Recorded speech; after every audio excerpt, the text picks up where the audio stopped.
Bienvenidos a nuestro canal de Economía, Sociedad y Política. Un canal para todos, un canal para el debate. ¿Sabemos lo suficiente sobre la Unión Europea, sobre la UE? ¿Qué es realmente y para qué sirve? Hombre, te ha quedado muy metafísico. Hablando de la Unión Europea, ¿cuál sería su propósito? Hombre, la integración y gobernanza de todos los estados y naciones de Europa, o mejor dicho, de los estados que son miembros y que quieren serlo. Porque no todos los países de Europa pertenecen a la Unión Europea. Efectivamente. Ahí tienes entre otros Suiza, Noruega, que son países muy ricos pero que nunca han querido formar parte de la Unión Europea. O la maltrecha Ucrania, a la que le gustaría unirse a nuestro club. Claro, somos 450 millones de habitantes en la Unión Europea, en 27 países miembros. Sí, 27 países desde que se fue en el 2020 el Reino Unido. Países soberanos e independientes, pero también sus regiones ultraperiféricas. Ojo, en concreto la UE cuenta con 9 regiones ultraperiféricas que están geográficamente a miles de kilómetros de Europa. La Guayana Francesa, la Reunión, Guadalupe, Mayotte, Martinique, Saint Martin, Azores y Madeira, que pertenece a Portugal, Canarias. Sí, nuestras islas Canarias. Además, también es interesante contar el caso de Groenlandia, donde, siendo parte de Dinamarca, un país miembro de la Unión Europea, hay que recordarlo, abandonó en el 85 la Unión, ya que no estaba de acuerdo con las normas de pesca comercial. Sí, la pesca y lo de las focas. Las focas, sí. Utilizar la piel de foca, los productos de piel de foca. Bueno, en fin, solo nos llamamos Unión Europea, hay que tenerlo en cuenta desde el 93, por el Tratado de Maastricht, que propuso una unión ya no solo económica, sino también política, algo bastante importante. Muy importante. Efectivamente, esa es la gran superación de la CE, que era la Comunidad Económica Europea estrictamente, y a partir del 93, como tú muy bien has dicho, podemos hablar de los famosos 3 pilares: lo de la Unión Económica, que se mantiene, obviamente, la cooperación judicial y policial, y la política exterior y de seguridad común, tan en boga actualmente. Sí, exactamente. De todas formas, creo que deberíamos empezar sobre los orígenes. La CECA, los años 50, la Comunidad Europea del Carbón y del Acero. Con Schuman, con De Gaulle. Adenauer. Cierto. Tengo una moneda de Adenauer en casa. No, pero lo que pasa es que la Alemania de Adenauer era el canciller de Alemania en aquella época, se sintió bastante abusada, maltratada sobre la explotación de las cuencas mineras, que habían sido alemanas, aunque ya estaban en paz, pero no había ningún tipo de organismo supranacional que hiciese ningún tipo de arbitraje. Malos tiempos para los alemanes. También deberíamos hablar del papel que tuvo De Gaulle. Sí, fue bastante conciliador. Pero vamos a centrarnos mejor en Schuman, que también es francesa a pesar del apellido. En el 50 ofrece un acuerdo a todos los países de Europa Central que quieran formar un organismo supranacional para controlar los recursos minerales de Europa. Hacen el Tratado de París en el 51 y se funda la CECA, la famosa CECA. Claro, el embrión sin el cual no podríamos entender la Comunidad Económica Europea posterior y la actual Unión Europea. De hecho, los 6 países fundadores son los mismos 6 que fundaron la CECA. Sí, es verdad. Francia, Alemania, los 3 del Benelux e Italia. Vale, en este punto vamos a aclarar que el Benelux se refiere a Bélgica, Luxemburgo y Países Bajos. Sí, correcto. De hecho, el principal cometido de la CECA es muy parecido a lo que fue después la Comunidad Económica Europea. Un mercado común mediante la supresión de aduanas, libre circulación de productos. Fue un laboratorio en sí mismo de lo que luego llegaría a ser el comercio de la Unión Europea, solo que al principio era solo el carbón y el acero. Muy bien, ahora adelantamos un poco en el tiempo, al 57, cuando se constituye la Comunidad Económica Europea. Sí, la CE, con el famoso Tratado de Roma. Sí. A ver, si es que la idea es muy parecida. Al principio es una comunidad, con los que decías tú, los 6 países anteriores que habían fundado la CECA, de integración económica, porque si hay relaciones comerciales se minimiza el conflicto. Al final Francia y Alemania no quieren volver a cometer el error de una primera o una segunda guerra mundial.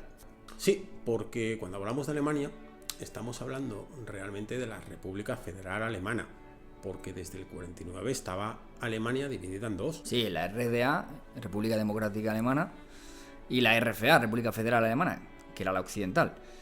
Hasta que cae el muro en el 89, Alemania estuvo dividida en 2 realmente. De hecho, la reunificación no se produce oficialmente hasta octubre del 90.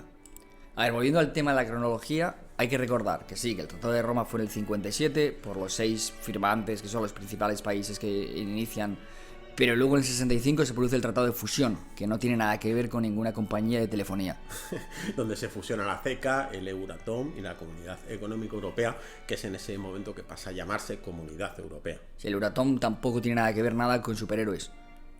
En los 70 empiezan a adherirse otros estados. Irlanda, Reino Unido, Dinamarca en el 73, 81 Grecia, 86 España y Portugal. Ahí estamos nosotros. Y luego en el 89 se inicia el mercado único, que termina constituyéndose en el 93. Sí, en el 93, el famoso Tratado de Maastricht, oficialmente el Tratado de la Unión Europea. Es el tratado fundacional de la Unión Europea como tal, como unión propiamente dicha. La Comunidad Económica Europea era una unión específicamente económica, que se convirtió en la Comunidad Europea en el 93, como hemos comentado antes. Sí. Donde se elimina la segunda E, porque desde entonces la unión tiene un carácter, más político, además de económico. Político-económico, o sea, se va ampliando. El tratado, como ya comentamos, añade el pilar económico, pero también añade la parte judicial. Política exterior, que es fundamental, como luego veremos, la famosa PESC, Política Exterior Seguridad Común, dando lugar a los 3 consabidos pilares de los que hablé ya antes. Sí, tendremos que comentar también lo de Mr. PESC. Ahora Borrell. Sí, y antes. Solana. El Tratado de Maastricht también fue modificado por los tratados de Ámsterdam. En el 99. Sí, exacto. Ten en cuenta, hablando de ampliaciones, en el 95 ya éramos 15 países, porque entró Austria, Finlandia, Suecia. Por tanto, las necesidades políticas se van incrementando, los problemas crecen. Sí. Y en estos años es donde tenemos que apuntar la importancia del convenio de Schengen, que promueve la libre circulación de personas. Sí, aunque había algunas excepciones. Reino Unido cuando estaba, Irlanda, bueno, da igual, sí. Y luego ya nos viene el Tratado de Niza y después el de Lisboa. Sí, pero vamos por partes. La clave principal, que ya estabas con Niza, es que en el Tratado de Niza es cuando se pone mucho hincapié en la cooperación reforzada en el ámbito de política exterior y de seguridad común. Parece fundamental con la que está cayendo ahora mismo, en fin. Sí. Además, a su vez, en el 2009 se crea la Unión Europea, que incorpora a la Comunidad Europea, sumando competencias en materias de justicia, seguridad y, lo más importante hoy en día, defensa.